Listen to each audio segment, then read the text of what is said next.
Portugal to see a game of FC Porto.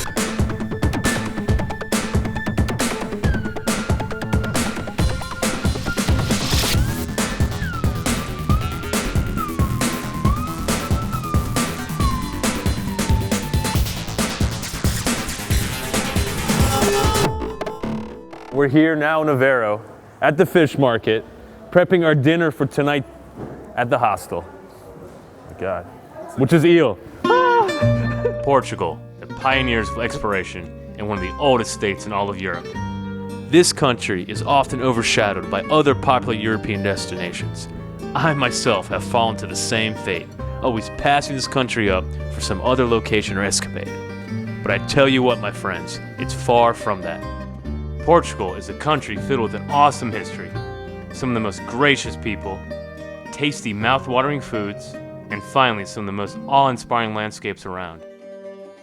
My trip starts here in Lisbon, the capital, one of the oldest cities in the known world, dating back several thousand years. Don't let the age of Lisbon fool you. This hustling and bustling cosmopolitan city boasts one of the world's highest quality of lives and said to be one of the most globalized. A trip to Lisbon cannot be complete without riding one of the trams, or as they call them in Portuguese, elétricos. Tram 28 is the best one to ride as it hits most of the major must-see attractions, goes up and down hills, gets within inches of the wall, and has been in operation for more than 70 years. Paolo, my slick Italian friend, offered to show me the right way to catch a joyride on Tram 28. You need to be prudent. Okay. It's kind of dangerous. All right. Many people, can you see on that walls? Yeah. There's a lot of blood. Yes, gore. Yeah, okay. Difficult. Okay. And actually, it's a challenge. It's a challenge between you and the driver. Okay. There's a preparation you need to do before. Okay, like stretching, like that. Okay. So like this right here. Is this good enough right here? Yeah. It's okay. Yeah, it's all right. It's okay. I will do for the first. I will show you. Okay. Perfect. Okay, so you need to just come here. All right. There is an important thing you should do. Put your hand There's no hands over on this side. here. All right. And like that. Now I'll make for you. And you're gone. Ciao! Bye. Bye! Come back, Paolo. A few more preparation techniques, words of confidence from Paolo, a little distraction to the driver, and now it's my turn to see if I can pull this off. Success! I did it. It's time to celebrate, and what better way than a beer back at the patio of the hostel with my friend and the owner, João. I met João in the Alfama district of Lisbon, where the hostel is located and gets its name. What's the identity of the Alfama Patio Hostel? I believe in first it will be like the location and the character, what brought influence us immediately. I mean, we took advantage, we tried to take advantage of all that Alfama has to give us. This is the original sentiment of the city. It has 900 years of history. We just collected a little bit what was surrounding, and we tried to respect what was the traditions, giving some more amenities, some more technology. So I can check my Facebook, Yeah. getting sun and drinking a beer. Yeah. João, I think, got it all figured out. One of the first things to consider when opening a business is location, location, location. After checking out a few more of the local attractions, I decided I wanted to learn about a style of music called fado that I hadn't heard before. Portugal is famous for this type of music, and a lot of singers find their inspiration right here in Alfama. Cuca Rosetta, a young rising star, offered to teach me more about the music and the meaning behind it. It's very emotional, and I think a girl has that too. Like heartbreak, it's about heartbreak, no? Yeah. Do you reflect on a memory that you had, or like a heartbreak that you had when you sang, or is it, like, where do you get that feeling from? It's always about love and always about Portuguese culture and the typical Portuguese man. A typical Portuguese man. Do you mind singing for us at all? No. No? You know. Whenever you're ready. Let me choose one. Porque voltas de que lei vem este sentir profundo por te saber como sei Me sinto dona do mundo. To wrap up my stay here in Lisbon, why not grab a quick bite with friends at a new cool hip restaurant? And then finally, off to hit the famous Barrio Alto for the Lisbon nightlife. If I had to describe Lisbon so far in one word, unbeatable. But my trip to Portugal is not over yet. Stay tuned for more of the hostel life. We are in Belém, which is a district outside of Lisbon, about 15 minutes from the city center. Back in 1497, Vasco da Gama kicked off his voyage to India right here in Belém. When he came back, the Mosteiro dos Hieronymus was erected to honor this newly discovered passage to the Orient. This mosterio also had a great impact on what I'm getting ready to try next. We're here to try the pastéis de Belém, which is famous. It's been around since 1837, and they're gonna give us a nice tour inside, and then we get to taste the unbelievable pastry. So let's go inside and check it out. It was said that the recipe for pastéis de natas actually came from the Mosteiro dos Hieronymus. After the mosterio closed in the 1820s, the pastry's name changed to pastéis de Belém, and the original secret recipe was brought here to the pastry shop, appropriately named Café Pastéis de Belém. I don't know the recipe. You don't even know the recipe. No, I don't know the recipe. Okay. I can show you the door to where it's made, but we cannot Secret go door? in. Okay. I think Miguel really knows the recipe. Maybe I can slowly pull it out of him. So this is where the recipe of the original pastéis de Belém, the recipe that came from the monastery, is recreated daily. Okay, I'm not as smooth as I thought I was. Miguel is a vault and is adamant that he has no idea what the recipe is. It's not really about the paper and the recipe. I think it's more about the experience of making it. Because even if I was to give you the ingredients, I probably couldn't make it you the same probably way. wouldn't be able to make it. We used to do this one by one a few years ago. Okay. The filling the pastéis with the cream. And I did my finger in it? No, I'm just kidding. Then you would have to eat it all. No.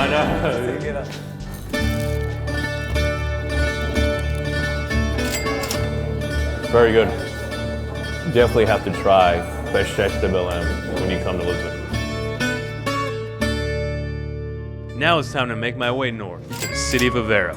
But before Aveiro, I was told I must make a quick pit stop to Coimbra. The former Portuguese capital is home to one of the oldest universities in the world, the University of Coimbra. My friend Sylvia offered to give me a quick tour of the university.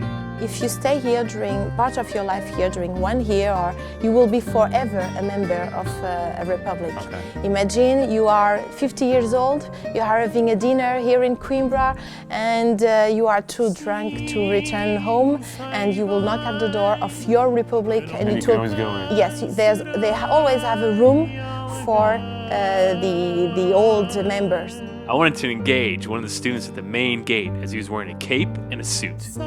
I found his attire very interesting and wanted to find out more why he was dressed like he was going to jump on a broomstick and fly away. Because when I finish my studies, all of this is ripped Oh, wow. pieces, except Okay.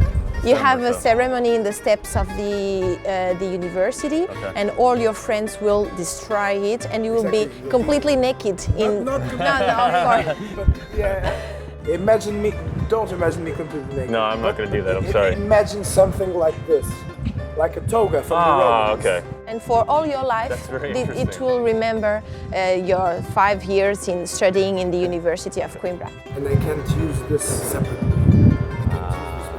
Okay. So this is the whole outfit. It's together. Exactly. It's together. It's So all together, or it's a lot from one suit. exactly. Yeah. Sylvia and I continued through the main entrance and headed towards the famous Joanina Library, built in the 18th century by João V. The library houses over 300,000 books, some dating back a few hundred years. You have books from Holland, you have books in Latin, you have books from all Europe. 3 different rooms, 3 different kinds of thematic. In the middle, you also have the symbol of the university. Sylvia also filled me in on one little secret on how the university has been able to keep the books in such great condition after hundreds of years. Bats. That's right, there's a colony of bats that live in the library that actually help preserve and protect the books by eating the insects at night. Now how cool is that? We then decided to head to the bat cave. Just kidding. Actually, we headed down to the dungeon of the library where the naughty students were sent. So this is a student jail. You steal a book, this small room right here. No, it's 3 meters, maybe. Yes, 6 months here. Of course, they go to the classes, but at night They come back here. Exactly. This is like solitary confinement. Exactly. The dungeon was kind of freaking me out, so I insisted that it was time to leave. So we headed out of the library, walked around the university a little bit more, and grabbed a much-needed pick-me-up. I have to say, that wasn't so bad of a day trip, but it's time to head west to Aveiro. Don't pack more than you think you need. I'd say research. Exactly. I don't know the answer for your question, okay? I don't know. I have no answer for you. Next on the Hostel Life. Whoa!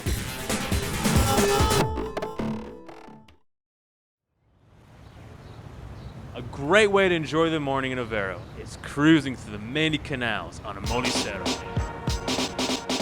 The small and spirited town of Aveiro is carved by a series of canals, exceptional seafood restaurants, and sprinkled with Art Nouveau buildings, making it a great place to kick back and relax before heading north to Porto. During the off-season, like we're in now, the streets and water have a sweet serenity. The old town of Aveiro can be easily explored by foot. Renting a bike to move more quickly is also another economical option. However, in a town divided up by water, a boat is my preferred choice. Moliceros, the colorful boat I'm cruising around on, is very unique to this area. These boats in the past were used to collect and transport seaweed, later used for fertilizer. But nowadays, these babies operate as a tour boat. 20,000 people in this small town. And it's filled with canals. There exist 8 canals. Okay. Many others, but small, little small. Time to speed up this boat trip, as I have to meet up with Jose, the owner of the hostel, for lunch at the fish market. So I think it's my turn to take the reins, or I guess in this case, the motor. Muito obrigado. 2 things Jose forgot to tell me. Number 1 is that we're gonna be eating eel. And 2, I was actually gonna have to use my bare hands and kill this eel. Whoa! They don't bite, do they? In theory, this sounded like a great way to show off my hunter-gatherer roots as a man and to sample the local delicacy. It's like so slimy. But, and I like to emphasize the word but, I'm not very fond of animals with no legs or fins. Whoa, whoa! Pretty much anything snake-like doesn't bode well for me. It's still alive. It stays alive with nothing inside of it. Now do this to the big one. I don't think I can do it. Agora manha, nada. Manha.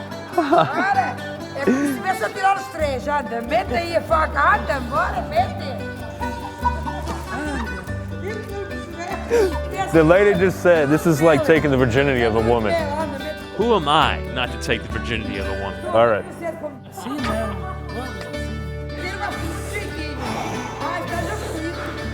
Sorry, buddy. Oh!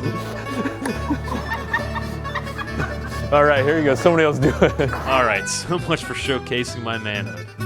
Agora agarra assim, sim. Segura a faca assim, anda, mete para cima. Assim, toca meter, anda, toca meter. Isso, toca a dar-lhe. Isso. Agora tira o trigo. I'm passing out now. Puxa, All right.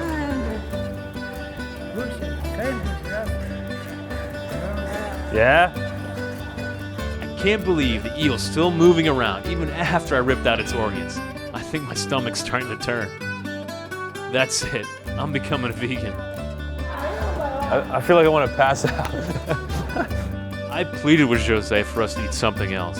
I'm not cut out to work at the fish market. Jose finally agreed, as long as I would give it one more go in working at the fish market. We're going to be eating this later tonight.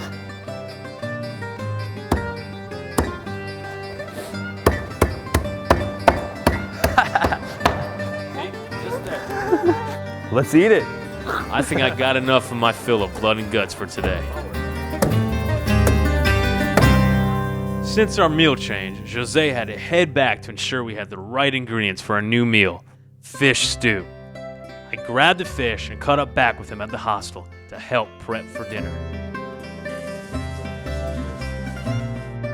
The fish I chopped earlier today. While we're waiting for our fish stew to simmer, Jose offered to show me around the hostel. Jose, why did you decide to open up a hostel?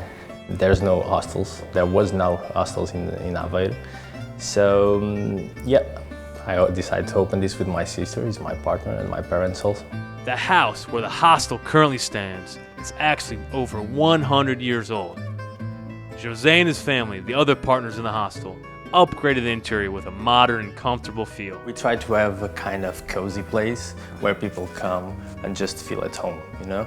The hostel has amazing dorm rooms, private rooms, and even some dorm rooms without bunks, so there's no fight to see who gets the bottom bunk. That was a great way to kill time waiting for the fish stew to cook. But now it's time to feed myself and the crew. Aveiro's definitely a great place to kick off your shoes and take it easy. But once again, this THL train is moving, and tomorrow we round out our Portugal adventure in the city of Porto.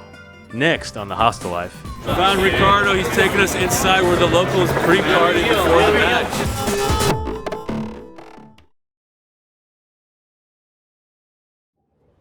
Just got off the train here in Porto, our last stop and also our last hostel.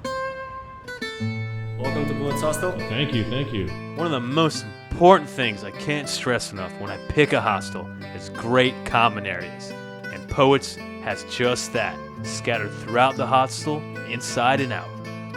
Some days of the week, they offer for a small fee a traditional Portuguese home-cooked dinner. I feel like I'm caressing a woman right here. And if you're lucky enough, maybe the dinner is accompanied by live music. It seems that everyone at the hostel turns out for this. And of course, the rooms are real comfortable too. Okay, I think it's time to cruise around this hilly city that J.K. Rowling used to call home. Porto is sliced by the Douro River, which offers some spectacular views from the many bridges. Along the water, Ribeira is where the city of Porto started to develop, and is also a great place to people watch. Porto is filled with alleyways, hills, squares, and cathedrals, giving the city a very active vibe. Have you heard of port wine? Well, it's from Porto, and there are many options and even tours you can take to sample some of them. Another thing you gotta do while in Portugal is to check out a football match. FC Porto is the most internationally successful of the big three football teams in Portugal, with more than 70 titles. Alright, it's time to meet up with Ricardo to do a little pre-party before I catch an official game. Found Ricardo. He's taking us inside where the locals pre-party before the match, right? This is the secret hangout. This is the secret bunker of FC Porto. It's a secret bunker of FC Porto. This is all we can show you outside. We're not going to show you the streets or any of that, so this is secret. Let's go inside. Get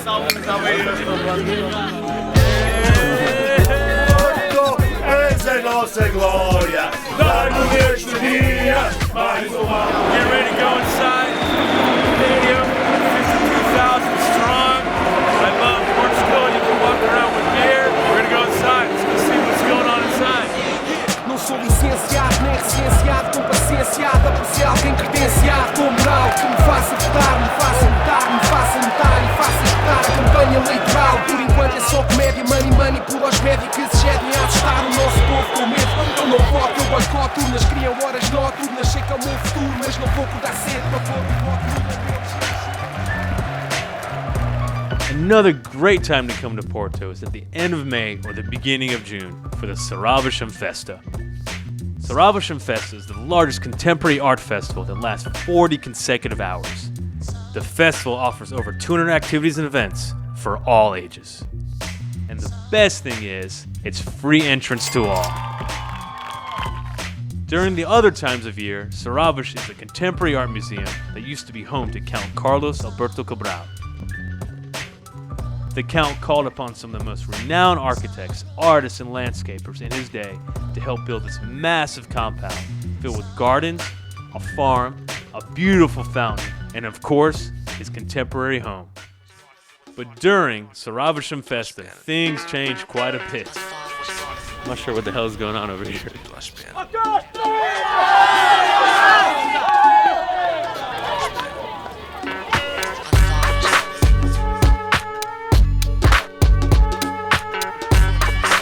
With so many activities to choose from, I was curious to see what were some of the other attendees' favorites, as this is the 8th year of this festival. It's our first time. It's your first time? Yes. Are you from Portugal? Yes, I'm from Porto, but it's the first time. This is the first time. This has been going on for 8 years. This is your first time coming to the festival. I'm with two Americans. You guys came all the way from Atlanta, Georgia, to come to Porto. Have you been coming to this festival every year? Yeah, since 3-4 years, maybe.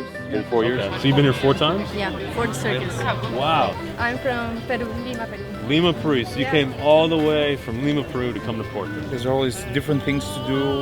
We didn't even watch the program before coming because we know there are several interesting things to do.